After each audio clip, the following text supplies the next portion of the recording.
नमस्कार दोस्तों, परमहंस क्लासेस में आप सभी का बहुत बहुत स्वागत है। मैं हूं आपका आचार्य जी। पिछले वीडियो में हमने सीखा था कि वर्ग समीकरण किसे कहते हैं और कोई भी समीकरण वर्ग समीकरण है या नहीं है, हम उसकी पहचान कैसे करें। आज के वीडियो में हम सीखेंगे वर्ग समीकरण के हल के बारे में हम बात करेंगे, ठीक है ना। तो किसी भी समीकरण को हल करने का तात्पर्य क्या है? किसी भी समीकरण को हल करना यानी कि उसमें जो चर दिया हुआ है उसका मान ज्ञात करना, ठीक है। चर का जो मान आएगा उसी को हम दिए गए समीकरण का हल कहेंगे। जैसे कि एक समीकरण दिया हुआ है 2x का वर्ग धन x ऋण 6 बराबर 0। अब इस समीकरण को हल करने का तात्पर्य है x का मान ज्ञात करना, ठीक है, क्योंकि यहाँ पे चर x है और x के वैल्यू जो हमको मिलेंगे उसी को हम इस समीकरण के हल कहेंगे। वर्ग समीकरण के हल को वर्ग समीकरण के मूल भी कहते हैं, रूट्स ऑफ क्वाड्रेटिक इक्वेशन, ठीक है। एक बात और आप जानें कि अध्याय 1 में हम वर्ग बहुपद के शून्यक के बारे में पढ़ चुके हैं, सीख चुके हैं, ठीक है ना, जानते हैं ना। तो वर्ग बहुपद के शून्यक हम वहाँ पे जिनको कह रहे थे उन्हीं को हम यहाँ पे क्या कहते हैं, वर्ग समीकरण के मूल या फिर वर्ग समीकरण के हल। तो आपने देखा था कि वर्ग बहुपद के 2 शून्यक प्राप्त होते थे हमको, तो इसी तरह वर्ग समीकरण के भी 2 हल 2 मूल मिलेंगे हमेशा, ठीक है ना। ये बात हमेशा ध्यान रखें, वर्ग समीकरण के 2 मूल हमको मिलेंगे। प्रश्नावली 1 के प्रश्नों को हम हल कर चुके हैं, तो चलें प्रश्नावली 2 में देखें पहला प्रश्न, ठीक है।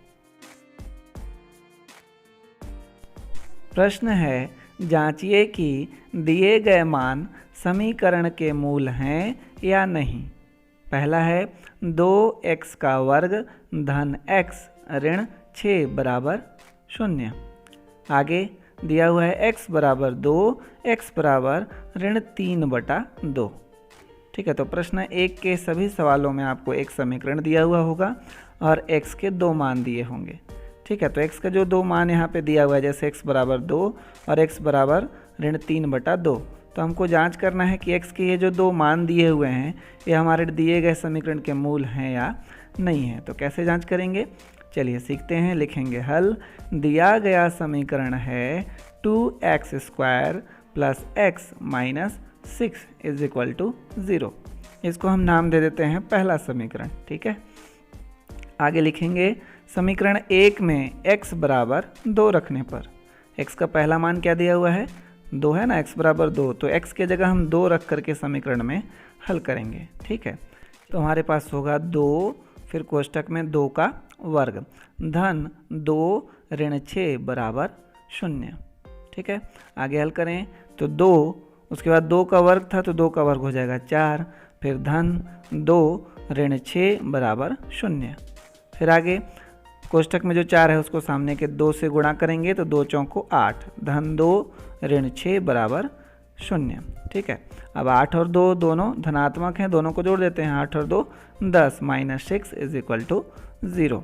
तो 10 में से 6 घटाएंगे तो बचेगा 4। लिखेंगे 4 बराबर नहीं है 0 के, ठीक है।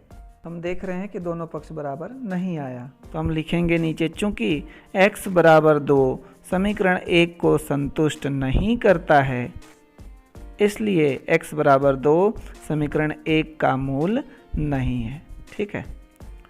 x के जगह 2 रखने पे अगर हमारा क्या आता, हल करने पे 0 आ जाता, 4 के जगह 0 आ जाता, तो दोनों तरफ 0 हो जाता, बराबर हो जाते दोनों पक्ष, है ना। तब हम ऐसी स्थिति में लिखते कि x बराबर 2 समीकरण 1 को संतुष्ट करता है, इसलिए x बराबर 2 समीकरण 1 का मूल है। लेकिन ऐसा तो हमको मिला नहीं, इसलिए हमने लिखा है कि x बराबर 2 समीकरण 1 का मूल नहीं है। अब दूसरे वैल्यू की जांच करते हैं, ठीक है। अब हम समीकरण 1 में x के जगह क्या रखेंगे, -3/2, ठीक है। चलिए तो आगे लिखेंगे समीकरण 1 में x बराबर -3/2 रखने पे, तो नीचे हम लिखेंगे 2, कोष्टक में -3/2 का वर्ग धन कोष्टक में -3/2, फिर आगे -6 बराबर 0, ठीक है। नीचे 2, फिर कोष्टक में -3/2 का वर्ग था तो क्या हो जाएगा 9/4, फिर आगे धन, फिर कोष्ठक में -3/2, फिर आगे -6 बराबर 0। ठीक है, तो 2 और 9/4 को गुणा करना है ना, तो आप देख रहे हैं कि 2 और 4 जो है एक ही संख्या से भाग जाते हैं, तो गुणा करते समय इस तरह हम तिरछा जो है काट सकते हैं। ठीक है ना, तो 2 से हम भाग दे देंगे, 2 एकम 2 और 2 दूना 4। ठीक है, आगे है हमारा तो -3/2 का कोष्ठक खोलेंगे तो सामने वाले चिन्ह से गुणा होगा, धन और ऋण का गुणा करेंगे हम तो आएगा ऋण, ऋण 3/2 ऋण 6 बराबर 0।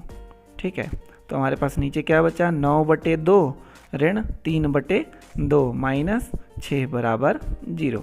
ठीक है, अब हम देखें कि 9/2 और 3/2 दोनों का हर समान है।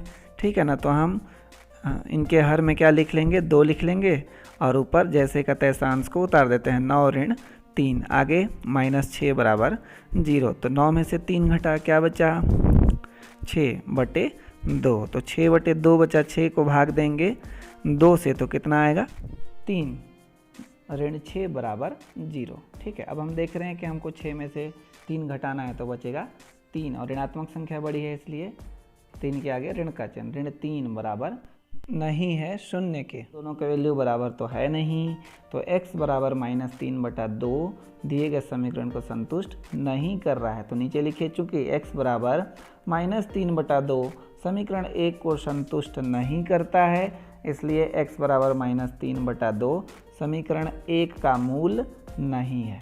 ठीक है, इसी तरह प्रश्न 1 के सभी सवाल हल होंगे। मुझे आशा है कि आपको समझ में आया होगा और अगर कोई दिक्कत होगी तो आप कमेंट करके बता सकते हैं। ठीक है, आज का गृह कार्य प्रश्नावली 2 का प्रश्न 1 के शेष सभी प्रश्न। आज के वीडियो में बस इतना ही, मिलेंगे अगले वीडियो में। धन्यवाद।